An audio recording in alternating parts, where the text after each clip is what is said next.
आप देख रहे हैं नेशन लाइव, हर पल।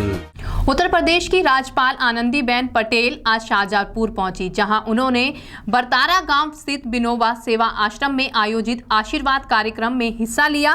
दरअसल शाहजहांपुर जिले की सदर तहसील स्थित बरतारा गांव में विनोबा सेवा आश्रम का आज 40वां स्थापना दिवस था। राज्यपाल आनंदीबेन पटेल सबसे पहले विनोबा जी की प्रतिमा के समक्ष अपने श्रद्धा सुमन अर्पित किए। उसके बाद उन्होंने आश्रम की ही गौशाला में पहुंचकर गायों की सेवा भी की। इसके अलावा राज्यपाल आनंदीबेन पटेल ने आश्रम में ही किसानों महिलाओं के द्वारा सजाए गए विभिन्न प्रकार के स्टॉलों का भी निरीक्षण किया, जहां उन्होंने महिला किसानों और किसान उत्पाद संगठनों के प्रतिनिधियों और टीबी रोगियों से भी मुलाकात की। अपने संबोधन के दौरान राज्यपाल ने कहा कि समाज को आज नई दिशा देने की आवश्यकता है। समाज के लाचार, बेसहारा, बुजुर्ग, बच्चे, अशिक्षित, कुपोषित लोगों को समाज की मुख्य धारा से जोड़ने के लिए स्वयंसेवी संस्थाओं द्वारा जो कार्य किया जा रहा है वह अभूतपूर्व है। उन्होंने विनोबा भावे के आदर्शों के मूल्यांकन पर जोर दिया जाना चाहिए, ऐसा उन्होंने कहा। वहीं उन्होंने समाज सेवा से जुड़े विभिन्न संस्थाओं द्वारा किए गए कार्यों पर प्रकाश डालते हुए कहा कि ऐसे कार्य करने से समाज में जो संदेश आता है वह जन जागृति का कार्य करता है। आज देश के प्रधानमंत्री ने जब स्वयं हाथ में झाड़ू पकड़ी तब पूरा देश अपने मुखिया के पीछे चल पड़ा और स्वच्छता अभियान आज देश में जन जागृति अभियान के तहत स्थापित हुआ। उन्होंने अपने संबोधन के दौरान देश में स्वच्छता सेवा समर्पण करने के साथ ही शिक्षा, स्वास्थ्य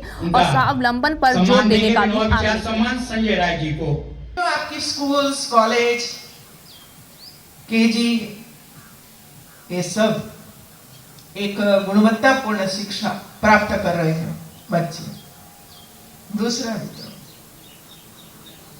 जो अलग अलग प्रकार के काम इधर दिखाया गया, इसमें जो चिंता का विषय हमारे सबके लिए है ये है। वह एक बहन ने मुझे बताया कि एक दिन की बच्ची जन्मी और एक दिन की बच्ची को कोई झाड़ी झाकर में कोई फेंक दिया।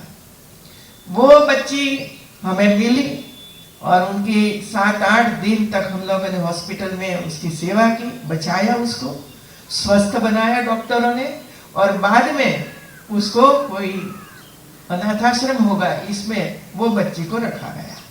देखिए, ऐसी स्थिति समाज में आज भी है मित्रों। चाहे क्या स्थिति होगी कि जिसकी वजह से एक नन्ही छोटी बेटी को 9 महीने तक गर्भ में रखने के बाद जब जन्म होता है तब वो छोड़ देती है, कारण कोई भी होगा।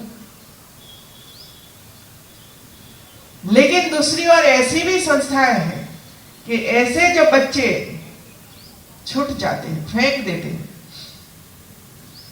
भगा देते हैं। कई तो ट्रेनों में जाते हैं, ट्रेन में ही वो सो रही है बेटी, उसको छोड़कर उतर जाते हैं और बेचारी ये बेटी ऐसे लोगों के हाथ में आ जाती है जो पूरी जिंदगी ऐसे लोगों के हाथ में से छूट ही नहीं सकती। क्या गुनाह है ऐसी बेटियों का, ये मुझे बताइए मित्रों। और इसी वजह से मैं तो माताओं को ये कहना चाहती हूं, कोई भी गुनाह हो, कोई ऐसा काम किया हो कि जो नहीं करना चाहिए, हो गया, और जब उसके कोख से कोई बेटी या बेटा जन्म लेता है तो समाज बुराई करेगा और इसी वजह से वो छोड़ देते हैं। लेकिन ऐसे परिवार को, ऐसी माता को, ऐसे पिता को कभी भी ईश्वर माफ नहीं करेगा मित्रों। हम गुनहगार हैं ऐसे बच्चों के।